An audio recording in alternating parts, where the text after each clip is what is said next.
I am Rakhi and you are watching my educational YouTube channel, that is Biology Prospects. So friends, today's my session specially based on the NCERT syllabus of biology and आज के session में मैं आप लोगों को बताने वाली हूँ बायोलॉजिकल डिफरेंट लिविंग प्रोसेस के बारे में. That means in NCERT syllabus में बायोलॉजी का चैप्टर 6 में जो लिविंग प्रोसेस के बारे में बताया गया है, आज का हमारे विषय वही है. तो in this video you just learn what is the different life process, what is the importance of the life process. At the same time I explain the different life process sequence wise. So friends, slide को video को शुरू करने के पहले मैं थोड़ा सा बताना चाहूँगी कि लाइफ प्रोसेस होता क्या है और वो हमारे लिए इम्पॉर्टेंट क्यों है. बेसिकली हम लोगों को पहले पता है कि हमारे पूरे जो वर्ल्ड है उसको हम लोग दो कैटेगरी में डिफरेंशिएट करते हैं, एक लिविंग वर्ल्ड, एक नॉन लिविंग वर्ल्ड में. तो ये लाइफ प्रोसेस जो होता है ये एक्चुअली हम लोगों को सेपरेट करता है नॉन लिविंग वर्ल्ड से. That means few important activities which is so important और which is very much mandatory to continue to survive the life. और हमारे सिलेबस NCERT सिलेबस में हम लोग 4 डिफरेंट लाइफ प्रोसेस के बारे में जानेंगे. एक तो है न्यूट्रिशन, दूसरा है रेस्पिरेशन, तीसरा है ट्रांसपोर्टेशन और फोर्थ है एक्सक्रिएशन. ये चारों प्रोसेस जो है वो हमारे NCERT सिलेबस में स्पेशली CBSE में इंक्लूड है. और आज के हमारे ये जो वीडियोस है सीक्वेंस वाइज 1 बाय 1 मैं इनको एक्सप्लोर करूँगी आपके पास. तो मैं अपने PPT के थ्रू डिफरेंट नोट्स बनाए हैं और उसी के माध्यम से मैं आप लोगों को ये एक्सप्लेन करने जा रही हूँ. इफ़ यू अंडरस्टैंड, आपको अगर समझ में आता है तो please don't forget to like, share and subscribe. And after all these other things, you don't forget to click in the bell icon for my latest updation. Because ये video मैं part wise divide करूँगी और हर part में एक part में nutrition, respiration, transportation और excretion को अलग अलग से मैं आप लोगों को एक्सप्लोर करूँगी. आई होप आप लोग इस वीडियो को पसंद करोगे and obviously like, share and subscribe ज़रूर करोगे. तो चलते हैं आज की वीडियो की ओर और देखते हैं वहाँ पर मैंने कैसे PPT प्रेजेंटेशन किए हैं. Let's come now. ओके दोस्तों, तो आज हम लोग शुरू करते हैं लाइफ प्रोसेस के बारे में कुछ जानने की कोशिश करते हैं स्लाइड में. जैसे कि आपको इस PPT में दिख रहा है, मैंने आपका चैप्टर 6 जो आपका बुक में NCERT बुक में पहला चैप्टर बायोलॉजी के है वो लाइफ प्रोसेस है. और जैसे कि हम लोग ऑलरेडी जान चुके हैं कि लाइफ प्रोसेस जो होता है वो बेसिक डिफरेंस होता है लिविंग और नॉन लिविंग कैटेगरी में. तो व्हाट इज़ लाइफ प्रोसेस, अगर हम लोग जानने की कोशिश करें कि लाइफ प्रोसेस होता क्या है, तो first concept comes in our mind, that is the basic important activities perform by an organism. Organism means obviously जो living part of the body जो सेल से बना हुआ रहता है. We have already know the basic functional and the structural unit of an organism, that is called cell. जो हमारे functional और स्ट्रक्चरल यूनिट होता है वो होता है सेल. और सेल से बने हुए, लिविंग सेल से बना हुआ कोई भी parts that is made up the organism's body, and these ये organisms का body में जो basic important activities होते हैं वो सारे activities उनको all over the environment में survive करने के लिए बहुत ही important होते हैं. तो the basic importance activity जो organism perform करते हैं for survive their life, okay, or that is continue the whole life, this is known as the life process. और ये life process जो है organism को इन्वायरमेंट में अडॉप्ट करके उस इन्वायरमेंट में सर्वाइव होने के लिए हेल्प करते हैं. अगर वो उस लाइफ प्रोसेस को कंटिन्यू नहीं कर पाते हैं, in that of the sense this organisms can not be survive और can not be continue their life. So हमारे जो 4 लाइफ प्रोसेस के बारे में यहाँ पर सिलेबस में डिस्क्रिप्शन दिया गया है, वो 4 लाइफ प्रोसेस इंडिविजुअली, एक है न्यूट्रिशन, एक है रेस्पिरेशन, एक है ट्रांसपोर्टेशन और दूसरा है चौथा है एक्सक्रिएशन. सो दोस्तों, before I start to explain all the points elaborately, I give the brief explanation of that one. First the nutrition. Nutrition होता क्या है? Actually nutrition जो है वो हमारे बॉडी का एक्सटर्नल और इंटरनल ग्रोथ को रिप्रेजेंट करता है.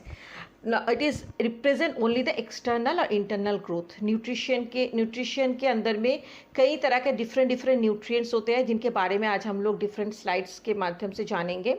वो होता है न्यूट्रिशन। सो ये पहला लिविंग प्रोसेस है जो एक ऑर्गेनिजम्स को एनर्जी गेन करने में हेल्प करता है। दूसरे प्रोसेस जो है रेस्पिरेशन, इस प्रोसेस के थ्रू हम लोग जान सकते हैं, ये लाइफ प्रोसेस हम लोग एक्सप्लेन करेगा कि वो जो न्यूट्रिशन के माध्यम से हम लोग जो एनर्जी गेन करते हैं उस एनर्जी का यूज़ क्या है हमारे बॉडी में, उस रेस्पिरेशन के थ्रू वो एनर्जी कैसे बाहर निकालता है और सेल से बाहर निकालता है, वो एनर्जी हम लोगों को किस तरह हमारे लाइफ को कंटिन्यू करने में हेल्प करते हैं, वो हमारे रेस्पिरेशन प्रोसेस के माध्यम से हम लोग जान सकते हैं।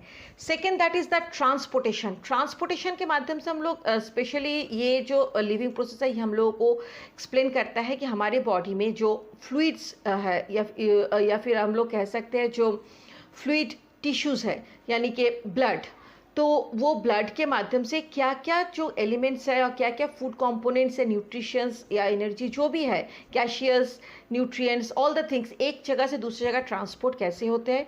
सिर्फ ह्यूमन बॉडी में ही नहीं, इस टॉपिक में हम लोग प्लांट बॉडी में भी ट्रांसपोर्टेशन के बारे में पढ़ेंगे जहाँ पर मेन ट्रांसपोर्टिंग फ्लूइड है वाटर। तो इस टॉपिक में इस इस लिविंग प्रोसेस का topic, third topic that is transportation में हम लोग जानेंगे कि वाटर्स या फिर फ्लूइड टिश्यूज़ के माध्यम से लिविंग ऑर्गेनिजम्स के बॉडी में जो एनर्जी है, जो न्यूट्रिएंट्स है, वो फ्लो कैसे करते हैं। और चौथा पॉइंट जो है एक्सक्रिएशन, उस एक्सक्रिएशन टॉपिक्स में हम लोग जानेंगे after using the nutrients, after using the respiratory gases और द लिक्विड प्रोडक्ट्स व्हाटएवर, वो हमारे बॉडी में जितना ज़रूरत है उतना हम लोग यूज़ करेंगे। एंड देन आफ्टर जो हमारे बॉडी में एक्स्ट्रा प्रोडक्शन हो रहा है, और या हम बता सकते हैं जो हमारे बॉडी में नाइट्रोजनस वेस्ट का प्रोडक्शन हो रहा है वो कैसे हमारे बॉडी से रिलीज़ होता है। तो दोस्तों हमारे जो लाइफ प्रोसेस है उसमें जो इम्पॉर्टेंट एक्टिविटीज़ है, ये चारों एक्टिविटी बेसिक एक्टिविटी है, ओके। और ये बेसिक एक्टिविटी के थ्रू आज हम लोग एक एक करके जानेंगे कि कैसे हम लोग हमारे डिफरेंट एक्टिविटीज़ को, different type of the life process को कंटिन्यू करते हैं। तो अकॉर्डिंग टू दैट आज के विषय है हमारे न्यूट्रिशन। हम लोग इस न्यूट्रिशन के इस टॉपिक के माध्यम से जानने की कोशिश करेंगे कि लिविंग ऑर्गेनिजम्स में कितने तरह का न्यूट्रिशंस होते हैं, न्यूट्रिएंट किसे कहते हैं, और ये न्यूट्रिशन प्रोसेस के माध्यम से हम लोग कैसे अपने आप को ग्रो करते हैं और ये हमारे लिए क्यों इम्पॉर्टेंट है। तो हम प्रोसीड करते हैं नेक्स्ट स्लाइड की ओर, जिसमें हम लोग एक्सप्लेन करेंगे different types of the nutrition. तो हम लोग अब जानने की कोशिश करते हैं कि न्यूट्रिशन होता क्या है। न्यूट्रिशन यानी कि different type of the nutrients or the combination of the different food component, food elements which helps our body to internally and the external growth. Actually the process by which an organism take food. Nutrition का मतलब सिर्फ ये नहीं कि हम लोग का internal external growth हो। न्यूट्रिशन प्रोसेस स्टार्ट होता है how do we consume the food from environment. So जो प्रोसेस हम लोग फूड को कंज्यूम करते हैं एनवायरनमेंट से, that means an organism take food and उसके बाद उसका यूटिलाइज कैसे हमारे बॉडी के अंदर होता है, ये दोनों प्रोसीजर को एक साथ में न्यूट्रिशन में इन्वॉल्व किया जाता है। और न्यूट्रिशन के थ्रू हम लोग को कौन सा बेनिफिट मिलता है ना, न्यूट्रिशन एक्चुअली इंपॉर्टेंट है हमारे बॉडी के इंटरनल मतलब हमारे शरीर के अंदर की, एंड एक्सटर्नल मतलब हमारे शरीर के बाहर वाले हिस्से के ग्रोथ के लिए, okay. So nutrition is important to internal and the external growth of a particular living organism. एक लिविंग ऑर्गेनिजम्स का इंटरनल और एक्सटर्नल दोनों ग्रोथ के लिए न्यूट्रिशन इंपॉर्टेंट है। और इस न्यूट्रिशन का जो होल प्रोसीजर है वो फूड को कंज्यूम करना, मतलब आप जो फूड खा रहे हो या फिर आप जो उस फूड को एनवायरनमेंट से कंज्यूम कर रहे हो, उस फूड को कंज्यूम करने का प्रोसेस एंड उसको यूटिलाइजेशन हमारे बॉडी में कैसा होता है, ये दोनों प्रोसेस को कॉम्बाइनली न्यूट्रिशन प्रोसेस में इंक्लूड किया जाता है। आज इसके बारे में जानने से पहले हम लोग देखेंगे कि एक्चुअली होल लिविंग वर्ल्ड किस तरह का न्यूट्रिशन परफॉर्म करता है और किस तरह का न्यूट्रिशन को हम लोग को देखने को मिलते हैं। दोस्तों हमारे लिविंग वर्ल्ड में दो टाइप ऑफ न्यूट्रिशंस मेनली हम लोग देखते हैं। हाँ, हालांकि हायर स्टडी जब हम लोग करेंगे बायोलॉजी में, वहाँ हम लोग देखेंगे कि न्यूट्रिशन का भी कई तरह का डिफरेंट कैटेगरीज आते हैं, लेकिन all the categories are including into this two part. One is autotrophic nutrition and another is the heterotrophic nutrition. So next slide में जाने से पहले मैं थोड़ा सा बता देती हूँ। ऑटोट्रॉपिक, द ऑटो मीन्स स्वयं, that means individual, the nutrition which performed by the living organism not depend any others, okay, just from the nature consume the raw materials and performing the whole nutrition process. This is including into the autotrophic nutrition, मतलब nature से सारे raw materials absorb consume करने के बाद वो ऑटोट्रॉफर्स जो होते हैं वो स्वयं अपना खाना बनाते हैं और उसका उपयोग करते हैं। And specially they convert the energy, solar energy या फिर हीट, सोलर एनर्जी को कन्वर्ट करते हैं हीट और द केमिकल एनर्जी में। तो ये है ऑटोट्रॉपिक न्यूट्रिशन का स्पेशलिटी या फिर ऑटोट्रॉफस का स्पेशलिटी। और हेटेरोट्रॉपिक न्यूट्रिशंस का जो कैटेगरी होता है वो हेटेरोट्रॉफस, जो हेटेरोट्रॉपिक न्यूट्रिशन परफॉर्म करते हैं उन्हें हेटेरोट्रॉफस कहा जाता है। और हेटेरोट्रॉफस ऑलवेज ऑटोट्रॉफस पे डिपेंड होते हैं, यानी कि हेटेरोट्रॉफस खुद स्वयं अपना खाना बना नहीं सकता। मैं खाना बनाने का मतलब कहना चाहती हूँ कि वो खुद स्वयं रॉ मटेरियल्स नेचर से कलेक्ट करके अपने आप में न्यूट्रिशंस को बिल्डअप नहीं कर सकता। वो न्यूट्रिशन को बिल्डअप करने में या फिर न्यूट्रिशन को न्यूट्रिएंट्स को गेन करने के लिए हमेशा ऑटोट्रॉफस पे डिपेंड होते हैं। सो ऑटोट्रॉफस का बेस्ट एग्जांपल है ग्रीन प्लांट्स एंड हेटेरोट्रॉफस का बेस्ट एग्जांपल होता है all the living organism except green plants, so called, that is human beings or any other living organisms, okay. So that is autotrophous, they not depends others, and the heterotrophous they depends for the ऑटोट्रॉफस। सो इसके बाद हम लोग next slide में proceed करेंगे जिसमें हम लोग देखेंगे कि ऑटोट्रॉफस का परफॉर्म क्या होता है, what is the activity of the autotrophs, autotrophs कैसे परफॉर्म करते हैं अपने न्यूट्रिशन प्रोसेस, और न्यूट्रिएंट और द न्यूट्रिशन होता क्या है और इसका इम्पोर्टेंस क्या है। ओके दोस्तों, अब इस स्लाइड्स में हम लोग जानेंगे कि नीड ऑफ न्यूट्रिशन, न्यूट्रिशन होता क्या है और उसके हमारे बॉडी में ज़रूरत क्या है। Organism need the energy to perform the various activity. मैंने पहले पॉइंट्स में कहा था कि न्यूट्रिशन के माध्यम से हम लोग अपना शरीर में डिफरेंट प्रोडक्ट्स, डिफरेंट न्यूट्रिएंट्स को गेन करते हैं और वो न्यूट्रिएंट्स हमें हेल्प करता है क्या, first of all the energy production में। दोस्तों हम लोग जो भी लिविंग प्रोसेस कंटिन्यू करते हैं या फिर लाइफ प्रोसेस कंटिन्यू होता है हमारा, respiration, excretion, all the living process, reproduction, whatever the living process we continue, it is always depend on the base of energy production, because energy नहीं रहेगा तो ये सारा living process भी continue नहीं हो पाएगा।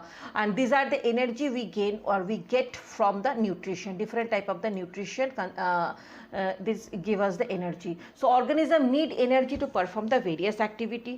अगर activity में आप different type of the living process को छोड़ के अपना body के different functions को भी include कर सकते हो, जैसे हंसना, बोलना, चलना, पढ़ना, लिखना, दौड़ना, each and every activity, even sleeping also, we require the energy for that. The energy is supplied by the nutrients. Now इस point पे हम लोग focus करेंगे जो different type of the nutrients होता क्या है और ये energy हम लोग को supply कौन करता है। हम लोग अपना डेली रूटीन में जो भी फूड कंज्यूम करते हैं, ठीक है, एनवायरनमेंट से जो भी फूड कंज्यूम करते हैं एज ए लिविंग ऑर्गेनिज्म, सारे फूड में 6 कंपोनेंट बहुत ही कॉमन होते हैं। 6 कंपोनेंट, हाँ ये अलग बात है कि कहीं ज़्यादा कहीं कम हो सकते हैं रेशियो के हिसाब से, but the 6 components are very very essential to continue the living process and they are the basic nutrients. ठीक है, ये 6 कंपोनेंट्स क्या है, ये 6 कंपोनेंट्स हैं carbohydrate, protein, fats and minerals and the vitamins. Carbohydrate, protein, fats, ये basic components,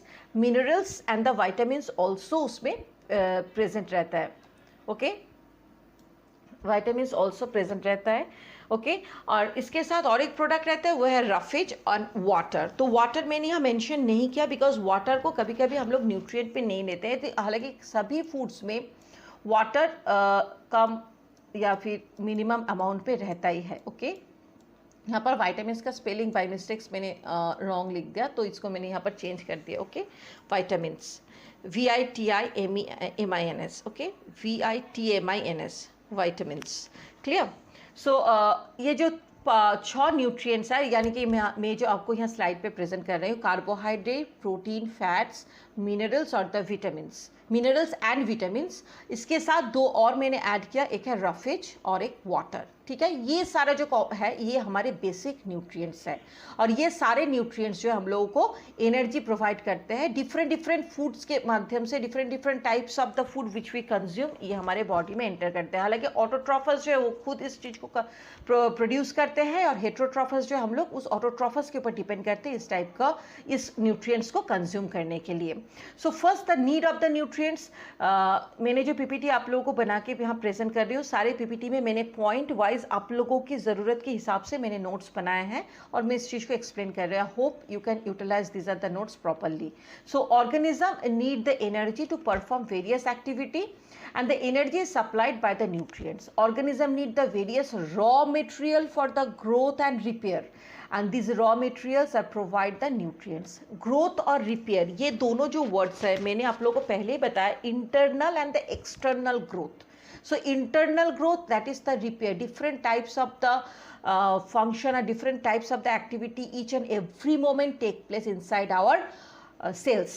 So the metabolism activities, it is somewhere it is the constructive, somewhere it is the destructive. अगर ये constructive होता है तो उसको हम लोग बोलेंगे anabolism, अगर destructive होता है उसको बोलेंगे कैटाबोलिज्म। तो different type of the metabolism activity हमारे सेल्स के अंदर में चलते रहता है, लिविंग प्रोसेस में चलते रहता है।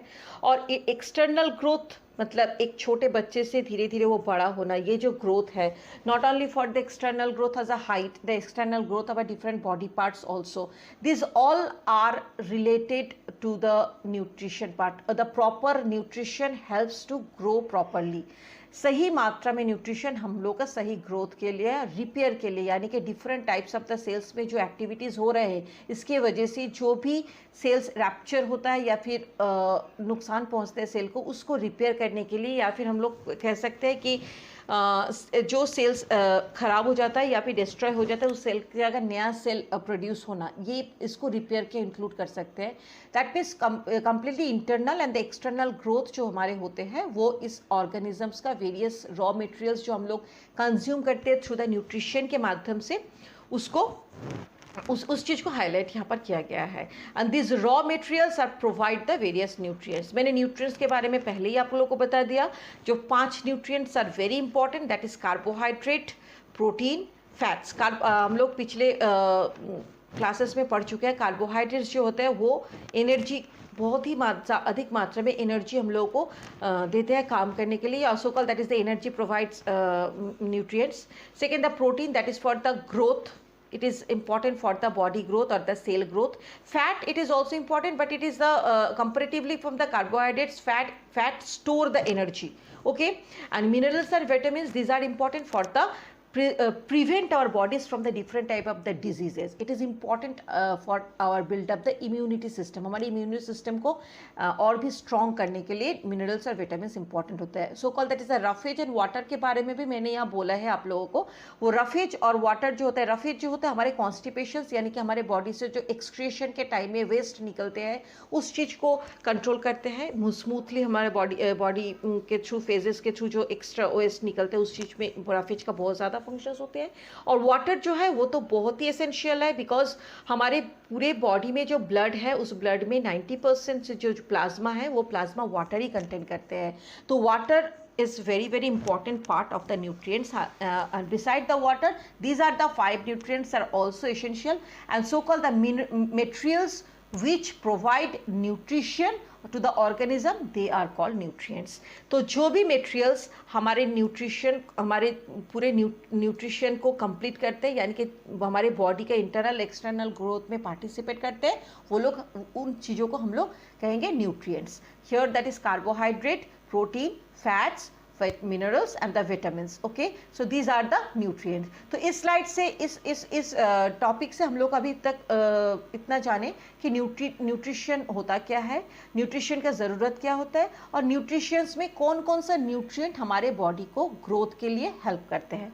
अब हम लोग नेक्स्ट स्लाइड पे प्रोसीड करते हैं और वहाँ पर हम लोग जानेंगे कि व्हाट इज़ ऑटोट्रॉफस और ऑटोट्रॉफस कैसे काम करते हैं।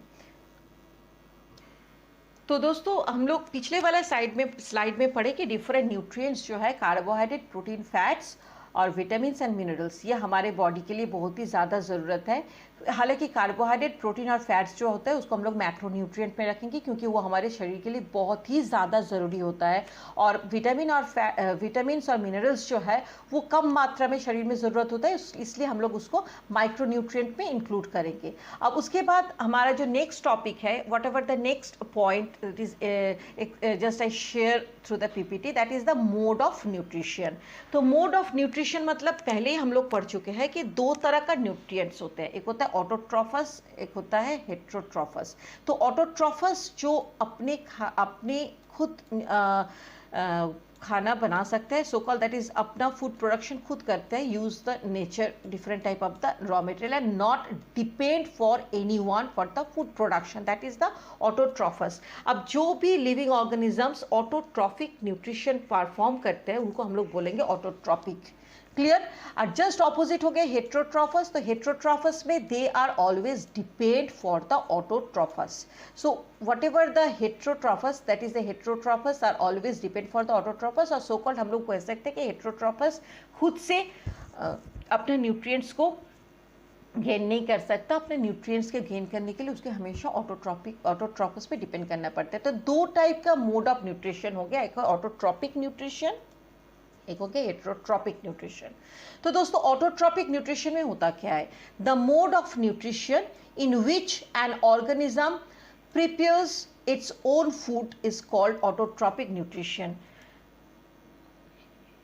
प्रिपेयर्स में PREPARES, okay, prepares PARES, here it is A missing, okay, you just write down the A, okay.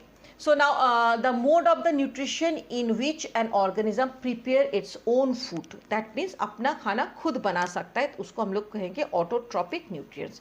तो one and only organism presence in the earth, that is the green plant, and another that is one of example taken, that is blue green algae, okay, that is blue green algae. They also follow the autotrophic mode of nutrition. Why these are what is the basic component present in these are the two particular parts of the living organism? The basic component, that is the chlorophyll, the green pigment, which consume the which can easily absorb the solar energy or so called the photons, okay, light energy को directly जो green pigment absorb कर सकता है उसका नाम होता है chlorophyll, CHLOROPHYLL, chlorophyll. Okay, ये क्लोरोफिल जो है ये ग्रीन प्लांट पे प्रेजेंट रहते हैं, उनके बॉडी में स्पेशली लीफ और नोड्स, इंटरनोड्स में रहते हैं। एंड ब्लू ग्रीन एल्गी के बॉडी में भी ये क्लोरोफिल रहते हैं। और भी दो तीन तरह का पिगमेंट्स है जो ऑटोट्रॉफस को अपना न्यूट्रिशन को परफॉर्म में हेल्प करते हैं, लेकिन हमारे सिलेबस के अनुसार हम लोग क्लोरोफिल के यूज़ और उसके बारे में ही जानेंगे। और दो प्लांट्स है जैसे कि green plants and blue green algae जो ऑटोट्रॉपिक मोड ऑफ न्यूट्रिशन को फॉलो करते हैं।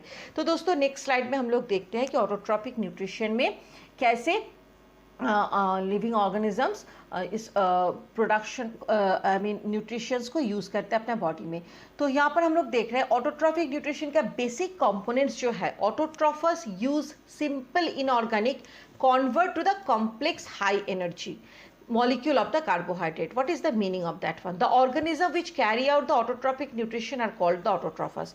जो भी autotrophic nutritions को follow करते हैं उसको हम लोग autotrophs कहेंगे। और autotrophs का main basic things है कि ये हमेशा nature के सबसे simple inorganic, स्पेशली आप देख रहे हैं यहाँ पर कार्बन डाइऑक्साइड एंड वाटर, ये दोनों basic carbon dioxide and water, these are the two basic inorganic component जिसका यूज करके ऑटोट्रॉफस एक complex high energy molecules of carbohydrate को प्रोड्यूस करता है, दैट इज कॉल्ड ग्लूकोज और sugar.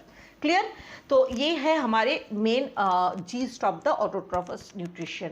Autotrophic nutrition is fulfilled by the process by which autotrophs take carbon dioxide, that is CO2, and H2O, that is water, and convert this into the carbohydrate. Carbohydrate means here the sugar, that is the carbohydrate, C6H12O6, that is the formula of glucose. It is the simple form of the carbohydrate. Clear?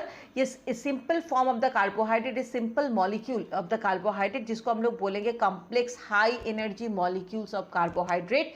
इस चीज को production करते हैं ऑटोट्रॉफस. तो ऑटोट्रॉफस simple inorganic चीज को absorb करते हैं नेचर से, कार्बन डाइऑक्साइड और वाटर को, और उसको कन्वर्ट करते हैं complex high energy. Now you ask me ma'am high energy से मिलते कहाँ से है? Obviously the high energy, energy means the solar energy, the sunlight is convert into the form of the chemical energy and it is stored into this glucose molecule. Solar energy, सूर्य के जो energy होते हैं as a form of photon, उसको absorb करके green plants and blue green algae उस energy को, solar energy को केमिकल एनर्जी में कन्वर्ट करके इस ग्लूकोज के मॉलिक्यूल में स्टोर करते हैं. And that energy at the next ecosystem or the next time, the different life process, heterotrophous as well as the autotrophous, they also use to perform their other living process also. So हम लोगों को इस autotrophous nutrition में एक बहुत ही important चीज़ के बारे में पता चला कि autotrophic nutrition is fulfilled by the process which autotrophous intake carbon dioxide and water and convert this carbohydrate into the presence of chlorophyll. Sunlight is called photosynthesis. दोस्तों photosynthesis, these are the word, is the basic word for the autotrophous. Why? Because two words are combined over here, photo and synthesis. Photo, that means light, and synthesis, that means something production or something just synthesize or just produce. तो photo produce light energy के माध्यम से जो production होते हैं, यहाँ पर production हो रहा है ग्लूकोज, जिसके अंदर में सनलाइट जो एनर्जी है, सूर्य का जो किरण है, उस एनर्जी को, सन एनर्जी को केमिकल एनर्जी में कन्वर्ट करके उसको स्टोर किया जाता है. एंड दोस्तों, this energy are the basic energy for our life, the whole living world, whatever the different type of the energy we use to continue our life process, this is the basically the sun energy which is just absorbed, or which is just we just consume through the autotrophic nutrition. Okay, so the next slide I will explain the process of the photosynthesis and different types of the raw materials. So friends, photosynthesis is the one and only top process जिसके माध्यम से green plant या फिर blue green algae सूरज की किरण को trap करते हैं glucose के या फिर सबसे सिंपलेस्ट कार्बोहाइड्रेट मॉलिक्यूल में एज अ केमिकल एनर्जी का फॉर्म में. So sunlight is the first raw material for the photosynthesis. Second raw material क्या है? Second raw material is chlorophyll. What is the chlorophyll? That is the chlorophyll is the green pigment which is already present in the leaf or the stem part, or somewhere it is present in the whole body of the plant. Okay, so these are the basically the leaf part, the both side of the leaf, the chlorophyll is present, and chlorophyll contained in the chloroplast. This is the special part of the cell, plant cell, the chloroplast, that is the one of a plastid. It is contain the chlorophyll pigment, and these are the chlorophyll pigment. It is also the one of a raw material. The main function of these are the chlorophyll is sunlight absorbed by the chloroplast. Chloroplast is the place where the chlorophyll molecules situated or these are located, and these are the chloroplast. When the sunlight, it is the daytime, these are the chloroplast part, the chlorophyll absorb the sunlight. Clear. उसके बाद second third raw material जो है वो है carbon dioxide. दोस्तों carbon dioxide हमारे air में मौजूद होते हैं. So entire through the stomata. अब स्टोमाटा क्या होता है हमारे नेक्स्ट स्लाइड्स में I will explain that one. Here I only just explain what are the raw materials. So just you just focus that entering through stomata, छोटे छोटे जो छेद होते हैं लीफ में, अपर सरफेस में एंड द लोअर सरफेस में छोटे छोटे छेद होते हैं जो microscopic holes are present in the upper and the lower surface of the leaf, that is known as stomata. And इस स्टोमाटा के थ्रू oxygen is release and the by product through the stomata and the leaf. तो हमारी जो carbon dioxide के absorption होते हैं photosynthesis के लिए, आफ्टर द फोटोसिंथेसिस ऑक्सीजन का रिलीज होते हैं बाई प्रोडक्ट, ये दोनों काम परफॉर्म करते हैं स्टोमाटा के थ्रू. तो carbon dioxide is the one of a a third raw material which is important for the photosynthesis, and the fourth raw material that is water. दोस्तों हम explain करेंगे the different phase of the photosynthesis, और उस phase में आपको पता चलेगा वाट हमारे ये जो ऑक्सीजन रिलीज होते हैं वो ऑक्सीजन एक्चुअली वाटर के ऑक्सीजन H2O, इस H2O के वो जो ऑक्सीजन है ये ऑक्सीजन मॉलिक्यूल ही ऑक्सीजन गैस बन के हमारे एयर में या फिर हमारे एनवायरनमेंट में ड्यूरिंग द फोटोसिंथेसिस रिलीज होते हैं. So called that is the splitting of the water is the main reason for the production of the oxygen during photosynthesis. I repeat once again, the splitting of the water is main phenomena which take place during the daytime, okay, in the photosynthesis, is mainly responsible for the production of oxygen of photosynthesis. So अब हम लोग जाने चार main raw material जो photosynthesis के लिए बहुत important है. ये चार मेन कंपोनेंट्स कौन कौन सा है? Sunlight is the main basic energy, chlorophyll that is the main basic pigment which absorb the sunlight, carbon dioxide, the carbon dioxide ये हमारे बॉडी में इंटर कर सॉरी ये ऑटोट्रॉफस के बॉडी में इंटर करते हैं through the stomata, that means leaf के ऊपरी सतह और नीचे सतह पे जो छोटे छोटे छेद होते हैं, होल होते हैं, उसके through. And fourth that is the water, and water plus dissolved minerals like nitrogen, phosphorus are taken up by the roots from the soil. हाँ, water जो है वो plants के body में enter करते हैं through the roots. You know, underground water, soil water जो रहते हैं underground water से plant water को absorb करते हैं, और वही water जो है सिर्फ water नहीं, उसके साथ कई तरह का dissolved minerals भी रहते हैं जो growth के लिए, plant के growth के लिए responsible है, even photosynthesis के लिए भी important है. सो वो वाटर्स के साथ डिजॉल्व होके बॉडी में एंटर करते हैं. सो ये चारों जो है वो basic raw material of photosynthesis. अब नेक्स्ट टॉपिक जो नेक्स्ट पॉइंट जो है हमारे सिलेबस में वो है साइट ऑफ फोटोसिंथेसिस. साइट मतलब लोकेशन. एग्जैक्टली फोटोसिंथेसिस प्लांट की कौन सा हिस्सा में होते हैं, कौन सा वो पार्ट है जहाँ पर ये chemical reaction, photosynthesis is a chemical reaction, simple, and this are the reaction the light energy convert into the chemical energy in a form of ATP. We learned these are the topic in the next slides. तो first site of photosynthesis means वो कौन सा part है plant का जहाँ पर photosynthesis take place. Actually chloroplast is in the leaf and the chloroplast contain chlorophyll.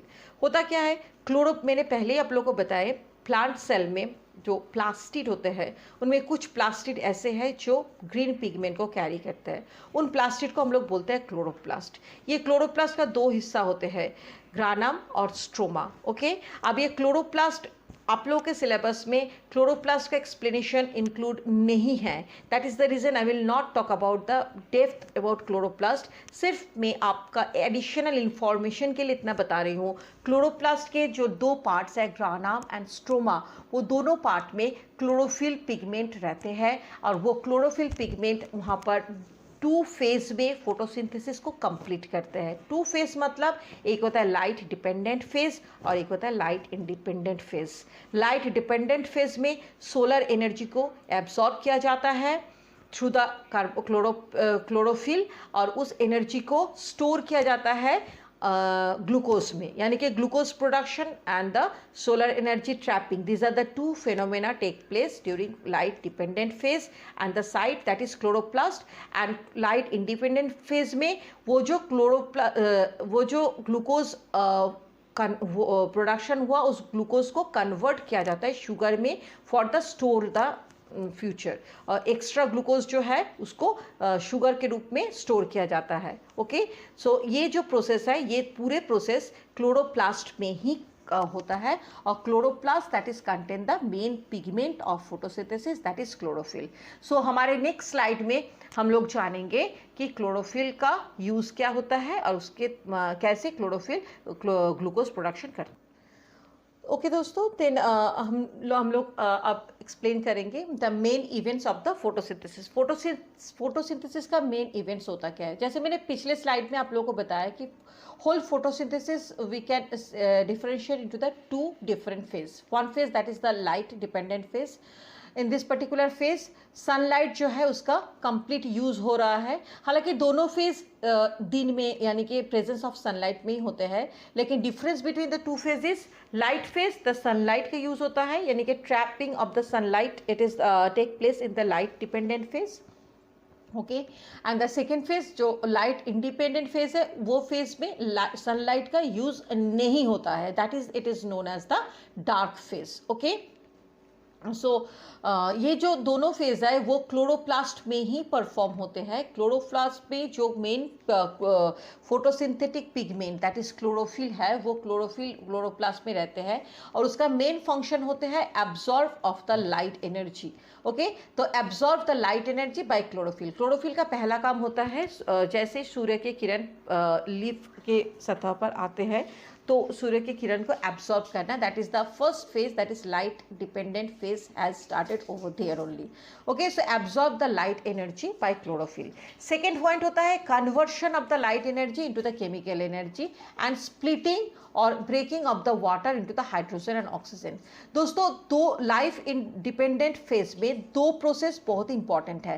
पहला process होता है लाइट एनर्जी को एब्सॉर्ब करना, दूसरे प्रोसेस होता है using of the light energy water का स्प्लिटिंग होना, यानी कि वाटर स्प्लिट होके hydrogen ion and hydroxyl ion में स्प्लिट हो जाते हैं और आगे चल के हाइड्रोजन आयन जो है वो एनर्जी कन्वर्शन में यानी कि एटीपी फॉर्मेशन में यूज होते हैं और हाइड्रोक्सिल आयन जो होता है वो hydroxyl ion half water produce करते हैं और हाफ वो ऑक्सीजन प्रोड्यूस करते हैं, जो कि हायर क्लासेस में आपको पता चलेगा the different type of the bond, one of a famous bond that is glycosidic bond formation. So whatever it is not include your syllabus, it is for the higher class syllabus, so I'm not going for that part. I'm just want to focus that conversion of the light energy into the chemical energy और split ये light energy chemical energy में convert होकर कहाँ store होते हैं, sugars यानी कि glucose में C6H12O6 में स्टोर होते हैं और स्प्लिटिंग ऑफ वाटर होते हैं इसके साथ। और स्प्लिटिंग ऑफ वाटर में क्या होता है, ये जो 12 molecule of the waters 1 glucose molecule formation करने के लिए 6 मॉलिक्यूल कार्बन डाइऑक्साइड और 12 मॉलिक्यूल वाटर का रिक्वायरमेंट होता है। ठीक है, जो मैं केमिकल रिएक्शन फोटोसिंथेसिस का बेसिक केमिकल रिएक्शन में मैंने just bottom of the slide में मैंने दिखाया, आप लोग देखो 6 मॉलिक्यूल कार्बन डाइऑक्साइड और 12 मॉलिक्यूल ऑफ वाटर का रिक्वायरमेंट होता है 1 मॉलिक्यूल ग्लूकोज प्रोडक्शन करने के लिए। Is it clear? अब ये 1 molecule glucose production light dependent phase में ही हो जाता है। So call we can say that the light dependent phase में 6 मॉलिक्यूल कार्बन डाइऑक्साइड और 12 molecule of the water sun rays को क्लोरोफिल के द्वारा ट्रैपिंग होने के बाद फर्स्ट फेनोमेना जो क्लोरोफिल सनलाइट को एब्सॉर्ब करते हैं, ट्रैप करते हैं। Second phenomena that is conversion the light energy into chemical energy and this chemical energy store into the glucose that is C6H12O6 and then after the splitting or the breaking of the water into hydrogen and oxygen. In this is the particular part, hydrogen और oxygen में splitting होने के बाद हम लोगों को 12 molecule of the water से 6 molecule of the water हम लोग को रीगेन हो जाते हैं फोटोसिंथेसिस प्रोसेस में।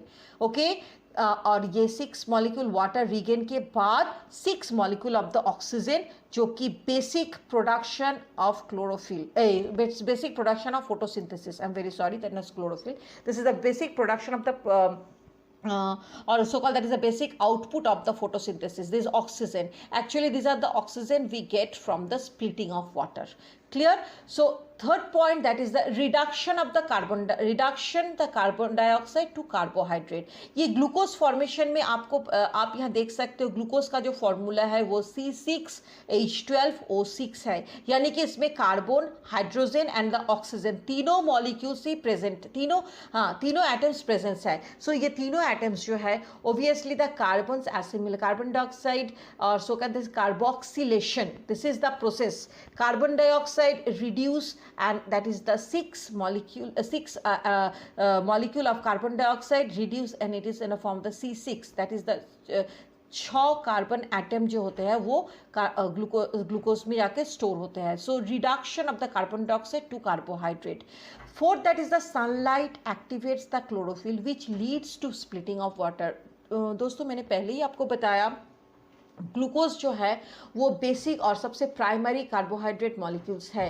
पूरे ऑल ओवर द वर्ल्ड में carbohydrate the simplest form of the carbohydrate that is glucose, और ये ग्लूकोज का फर्स्ट प्रोडक्शन होता है फोटोसिंथेसिस में। इस ग्लूकोज का प्रोडक्शन के लिए दो कंपोनेंट बहुत ही एसेंशियल है, एक होता है 6 मॉलिक्यूल, एक होता है कार्बन डाइऑक्साइड, दूसरे होते हैं water.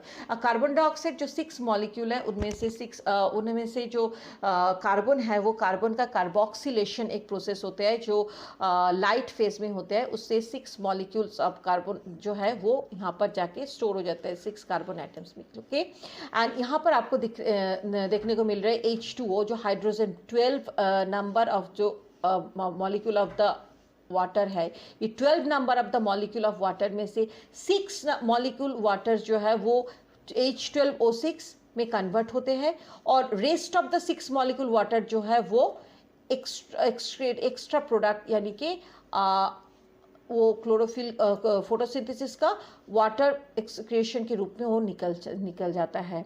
Okay, and in one more product that is the oxygen which is the main component, or you know that is the main basic production of the nature, the oxygen production, which is only take place through the photosynthesis only, none other any chemical reaction, only the photosynthesis reaction, the oxygen production take place. These are the two phenomena only possible because of the sunlight activates chlorophyll, and this is the process. Sunlight activate the chlorophyll, and that is leads to which leads to the splitting of water and splitting of the water molecule. This is the basic reaction which take place during the light dependent phase. So after that, the hydrogen released by the splitting of water molecule is utilized for the reduction of the carbon dioxide to produce carbohydrate. I already told you that is whatever the hydrogen molecule are released from this the 6 molecule of H2O, 12 molecules में से 6 molecule H2O ही इस production photosynthesis reaction में use होते हैं। Rest of the 6 molecule यहाँ से निकल जाते हैं वाटर वेपर्स, वाटर मॉलिक्यूल बन के। वो 6 मॉलिक्यूल वाटर जो यूज़ होते हैं उनमें से 6 हाइड्रोजन मॉलिक्यूल जो है वो वाटर स्प्लिटिंग करने के बाद जो कार्बन डाइऑक्साइड का स्प्लिटिंग होता है उसमें reduction of the carbon dioxide to produce the carbohydrate. Carbohydrate में जो C6H12O6 है उसमें जो हाइड्रोजन है वो यहाँ से आते हैं। Okay, and the oxygen is the by product of photosynthesis. ये जो ऑक्सीजन आपको दिख रहा है ये ऑक्सीजन का production splitting of the water through the sunlight, splitting of the water through the sunlight को एब्जॉर्ब करने के बाद वाटर का जो स्प्लिटिंग होता है इससे ये ऑक्सीजन रिलीज होता है। Okay, so carbohydrate is subsequently converted into the starch and is stored in leaves and the other storage part. So friends, this is the part light independent part. I tell you once again, up to this whatever the things I explain all are the light dependent phase. Okay, this is light dependent phase. I hope understand. Light dependent means use the sunlight, use of the conversion of the light energy into the chemical energy. So use of the sunlight, that is the light dependent phase. Up to after that whatever these are the process, that is only the light independent phase. Okay, that is light independent. I hope you understand that one.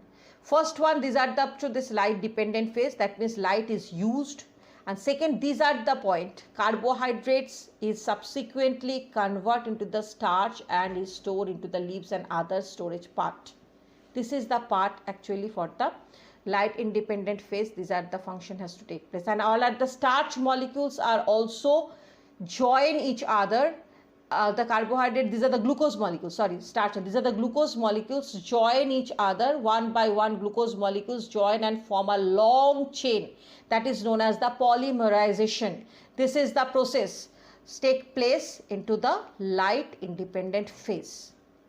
Okay, into the light independent phase, the stroma part of the chlorophyll, these are the process has to be take place, that is the conversion of the starch conversion of the glucose into the form of starch. This is also known as the polymerization process. Okay, all of the small glucose molecules, they are joined and form a long chain which is converted into the starch and stored in the different parts of the plant body, leaves and other parts. That is the light independent phase. Then after the splitting of the water molecule of the light reaction. Then after this is the phase also included into the light dependent phase. Okay, only this is the one function, that is the conversion of the glucose into the starch. That is the light independent phase. Now in this particular PPT, very shortly and all the gist of the photosynthesis I have explaining. I repeat once again. These are the photosynthesis, the main event, two events. One is light dependent, that means sunlight is trapped by the chlorophyll, and another was the light independent, that means sunlight not used or not applicable on that phase. Light dependent phase, it is take place in the grana part of the chloroplast, and these are the grana part. What happened? First the chlorophyll absorbed the sunlight. Second, these are the sunlight is converted into the chemical energy and the splitting of the water, hydrogen and oxygen. Light in it, after that the reduction of the carbon dioxide to the carbohydrate, and then the sunlight activate the chlorophyll, which leads to splitting of the water molecule. That means after the chlorophyll absorb the sunlight, the first function, that is it is start the split of the water. Clear? And when the splitting water splitting completed, then the hydrogen molecules comes out and oxygen comes out. These are the hydrogen molecule, it is reduce the carbon dioxide to the carbohydrate. Here I am saying that one, the hydrogen released by the splitting of the water molecule, and it is utilized for the reduction of the carbon dioxide to the production of carbohydrate. Clear? And then after, these are the carbohydrate are also stored in the form of the C6H12O6 in form of the glucose, and it is stored the one molecule glucose production, 6 molecule of the carbon dioxide required, and the 12 out of these are 12 molecule of the water, first 6 molecule of the water which is used for production of the glucose. So this is the light dependent phase. Now oxygen production also take place, because these are the water split, then the oxygen also release, hydrogen it is used for the carbon dioxide reduction, and the oxygen that is released in the nature for production of the oxygen in the environment. Second product, that is the these are the second part or so called, that is the light independent phase. Actually these are the phase take place in the stroma, the chloroplast. The stroma part, actually these are the phase take place, and obviously these are carbohydrates are subsequently converted into starch. How is it possible? Because the small glucose or one molecule of the glucose production, that is these are the component required. But after the production of the glucose, friends, one glucose molecules are join each other, and a polymerization process, it's a long chain of the glucose which is called, that is a form of the starch, and this is stored in the different parts of the plant body, especially stored in the leaves or the other parts, which edible parts of the plants, maybe somewhere fruits, maybe somewhere the roots, or somewhere different leaves, wherever it is, stem, you know that one. The different examples also be there. So there the foods are stored in a form of the starch, that is the light independent phase, it is take place. Okay, so this is the gist of the function or the main events of the photosynthesis, and this is the basic chemical reaction of photosynthesis. I repeat once again, 6 CO2 plus 12 H2O using of the sunlight and chlorophyll molecule, 6 C6H12O6, one molecule of glucose plus 6 molecule of water, which comes from the 12 molecule of the water used, and the 6 molecular comes out, and plus 6 molecule of oxygen. The basic component, the basic process, photosynthesis, the nature get the oxygen. Okay, so this is our today's topic, the what are the main events of the photosynthesis. Now okay दोस्तों, तो आज हमारी जो presentation रहा, हमारे जो ये video रहा, इस वीडियो के माध्यम से हम लोग आज जाने कि हम लिविंग प्रोसेस होता क्या है, लिविंग प्रोसेस का रिक्वायरमेंट क्या है, what is photosynthesis, what is autotrophous, what is heterotrophous. So that's all about today's topic. मेरा नेक्स्ट स्लाइड में मैं आप लोग एक्सप्लेन करूँगी the transverse sections of leaves and the what is the function of the stomata. Okay और आगे हमारे ये जो लिविंग प्रोसेस का जो और जो कंटेंट्स है उसको हम लोग आगे बढ़ाएंगे. तो आई होप आप लोगों को आज के टॉपिक अच्छी तरह समझ में आया है, and thank you very much for keep patience and just watching my video patiently. So it's my request H and every one, अगर आप लोगों को ये वीडियो पसंद आया है तो don't forget for the like, share and the subscription. And please obviously you just press the bell icon for my latest updation and for my coming videos also. Okay, thank you very much and have a nice day.